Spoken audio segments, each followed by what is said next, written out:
पर सचिन पायलट और अशोक गहलोत दोनों का जो खेमा है इस बात का दावा कर रहा है कि विधायक उनके साथ हैं और किसके साथ कितने विधायक हैं ये दावा भी किया जा रहा है। इस बीच सचिन पायलट के खेमे ने एक वीडियो जारी किया है जिसमें 16 विधायक एक साथ बैठे हुए नजर आ रहे हैं। हालांकि ये नहीं बताया गया शारिक की तस्वीरें कहां की है या ये विधायक कहां रुके हुए हैं। हालांकि सचिन पायलट खुद 25 से 30 विधायकों के समर्थन का दावा जरूर कर रहे हैं, लेकिन वीडियो में 16 विधायक देख रहे हैं। दूसरी ओर गहलोत खेमा अपनी सरकार को बचाने के लिए आश्वस्त नजर आ रहा है। गहलोत की इस बैठक में 106 विधायक पहुंचे थे और वो इन सभी विधायकों के समर्थन पत्र का दावा कर रहे हैं। अपने दावों को मजबूती देने के लिए राज्य सरकार ने आज एक बार फिर सीएलपी की बैठक बुलाई है। इस बैठक में विरोधी पक्ष को आने के लिए भी कहा गया। माना जा रहा है इस मामले में गहलोत पायलट और उनके समर्थकों से बातचीत के रास्ते मामले को सुलझाने के संकेत दे सकते हैं।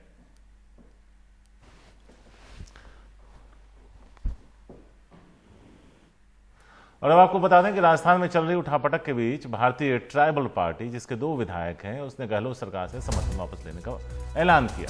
राजस्थान में इस पार्टी के 2 विधायक हैं। सगवाड़ा से जीते राम प्रसाद और चोरसी से जीते राम कुमार। इनसे कहा गया है कि वो शक्ति परीक्षण के सूरत में वो किसी के साथ नहीं जाएं। हालांकि पार्टी विधायकों का कहना है कुछ गफलत हुई है, हम सरकार के साथ हैं, लेकिन अपने नेताओं से बात करके अंतिम फैसला करेंगे। जानकार कह रहे हैं कि दोनों विधायक पार्टी के निर्देश की अनदेखी कर गहलोत को समर्थन जारी रख सकते हैं। हमारे साथ हमारे 2 संवाददाता मौजूद हैं। सौरभ शुक्ला हैं जो जयपुर पर मौजूद हैं और हमारे वरिष्ठ सहयोगी उमाशंकर सिंह हैं। सौरभ, पहले आपके पास आते हैं। जो तूफान राजस्थान में आया टल गया या अभी बहुत कुछ बचा है? देखिए, टला तो नहीं कह सकते हैं क्योंकि टला नहीं है। यही वजह है कि 10 बजे वापस से जो विधायक दल की बैठक बुलाई गई है और यहाँ पर लगातार आप देखेंगे ये रिजॉर्ट है जहाँ पर कल से अशोक गहलोत अपने विधायकों के साथ जमे हुए हैं और उसको पूरी तरीके से छावनी में तब्दील कर दिया गया है। आप यहाँ पर पुलिस का डिप्लॉयमेंट देखें, इसके आगे मीडिया को भी जाने नहीं दिया जा रहा है। आप देखेंगे जहाँ तक आपकी नज़र जाएगी आपको जो है पुलिस की तैनाती दिखेगी। साथ में ये जो वो बस है जिसमें अशोक गहलोत अपने विधायकों के साथ यहाँ पर पहुँचे थे। तो 10 बजे यहाँ पर विधायक दल की बैठक है और कल जो दावा था अशोक गहलोत का कि उनके पास 109 विधायकों का समर्थन है, वो कहीं ना कहीं उस पर जो सचिन पायलट ने कल एक वीडियो रिलीज़ किया उनके खेमे ने, उसने ज़रूर एक प्रश्न चिन्ह लगाया है शारिक का, क्योंकि उस वीडियो में 16 से 17 विधायक दिखाई दे रहे हैं और ये दावा है कि लगभग कल 18 विधायक थे जो यहाँ पर बैठक में नहीं पहुंचे थे, जिसमें से 2 मंत्री हैं।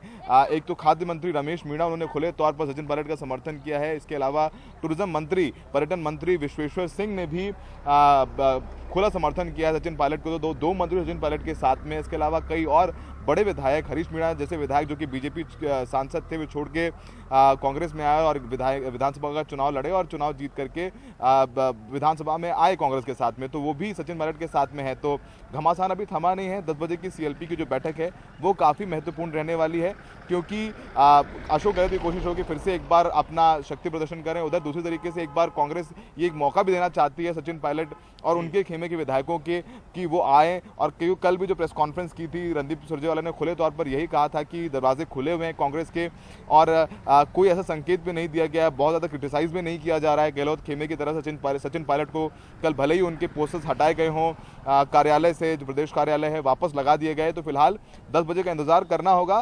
सियासी तूफान नहीं थमा है शारिक, क्योंकि 18 विधायक जो कल यहाँ नहीं पहुंचे थे विधायक दल की बैठक में, वो सचिन के साथ में और 3 निर्दलीय विधायक भी हैं जो सचिन के साथ बताए जा रहे हैं, यानी 21 विधायक सचिन के साथ हैं। तो 109 का जो दावा है उस पर प्रश्न चिन्ह जरूर है, लेकिन ऐसा लगता नहीं कि अशोक गहलोत की सरकार खतरे में है। तो आज 10 बजे का इंतजार करना होगा, देखते हैं कितने विधायक यहाँ पहुंचते हैं। बिल्कुल सौरभ हमारे जयपुर में है इस वक्त फेयरमाउंट रिजॉर्ट में, जहां पर अशोक गहलोत अपने विधायकों के साथ हैं। उमा, यहाँ पर प्रियंका गांधी की एंट्री हुई है जिन्होंने अशोक गहलोत से भी बात की है और सचिन पायलट से भी बात की। क्या कोई ऐसा फॉर्मूला निकल कर आ रहा है जिससे सचिन पायलट की नाराजगी दूर हो जाए और कुछ ऐसे उन्हें ऑफर दिए जाए, प्रस्ताव दिए जाए कि वो लौट आए और सरकार भी बनी रहे? जी देखिए अदिति, कल से ही कई नेताओं के सचिन पायलट से बात हम सुन रहे हैं। प्रियंका गांधी की एंट्री कल ही हो गई थी और ये कहा जा रहा था कि वो उन्होंने मनाने की कोशिश की है। लेकिन जो देर रात मेरी बात हुई है सचिन पायलट के बिल्कुल करीबी सूत्रों से, उनका ये कहना है कि किसी भी कांग्रेस के किसी भी बड़े नेता की तरफ से कोई रीच आउट करने की कोशिश नहीं हुई है, किसी तरह का कोई कॉम्प्रोमाइज फॉर्मूला नहीं सुझाया गया है और ये सब एक प्लांट है।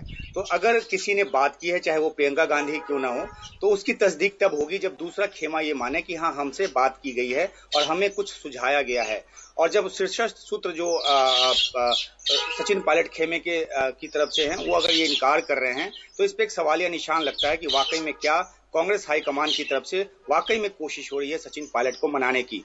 जहां तक पोस्टर उतारने और लगाने की बात है, पोस्टर उतारना ही इस बात का द्योतक है कि सचिन पायलट को लगातार जिस तरह से जो उनका दावा रहा है, उनके खेमे का दावा रहा है कि हाशिए पे धकेलने की लगातार कोशिश होती रही है और प्रदेश अध्यक्ष होने के बावजूद उनको काम नहीं करने दिया जाता, मंत्रालय में उनकी चलती नहीं है, उनके जो कोटे के मंत्री बनाए गए उनको परेशान किया जाता है। तो इन तमाम शिकायतों को लेकर पहले से भी वो हाईकमान को बताते रहे हैं, लेकिन जब ये नोटिस आ गया 124A के तहत का, तो पानी सर से ऊपर चला गया। अब ऐसे में जरूर कांग्रेस के शीर्षस्थ सूत्रों की तरफ से जानकारी दी जाती है, हमारे तक भी जानकारी आती है, लेकिन अगर कोई ऐसा कॉम्प्रोमाइज फॉर्मूला कल से जिसकी बात हो रही है, तो फिर आखिरकार विधायकों को रिजॉर्ट में लाकर और फिर से आज CLP बैठक बुलाने की कवायद शायद नहीं होती और फ्लोर ऑफ द हाउस पे आराम से अशोक गहलोत की सरकार जो है वो अपना बहुमत सिद्ध कर देगी। अब दोनों ही तरफ से दावे प्रति दावे हो रहे हैं। हो सकता है कि जो 20-21 की तादाद सौरभ बता रहे हैं, उसमें से हो सकता है कुछ अशोक गहलोत के खेमे में चले जाएं और कुछ ये भी कहा जा रहा है जो अशोक गहलोत के खेमे में हैं वो अभी दिख रहे हैं, लेकिन इन वक्त पे वो सचिन पायलट के खेमे में चले आएंगे। तो ये बड़ा फ्लूइड सिचुएशन अभी है जो बना हुआ है और इसीलिए हम सबकी नजर इस पे बनी हुई है। लेकिन उमा, एक सवाल छोटा सा था कि भले ही सरकार बच जाए, लेकिन अगर सचिन पायलट बाहर रहे अपने विधायकों के साथ, तो वो फिर एज पे होगी, जो मध्य प्रदेश में देखने को मिला, जो कर्नाटक में देखने को मिला, तो ऐसे में उसके लंबे वक्त तक सरवाइव करने का जो चांस है वो कम होगा। जी शारिक, आप जो बात कह रहे हो बिल्कुल सही है, लेकिन क्योंकि फर्क एक देखा जा रहा है मध्य प्रदेश और राजस्थान की सिचुएशन में, सबसे बड़ा फर्क जो है आंकड़ों को लेकर है। तो ऐसे में कितनी बड़ी तादाद विधायकों की लेकर सचिन पायलट निकलते हैं, निकलने के बाद वो क्या करते हैं, वो खुद ही मना कर चुके हैं कि वो बीजेपी के साथ नहीं जाएंगे।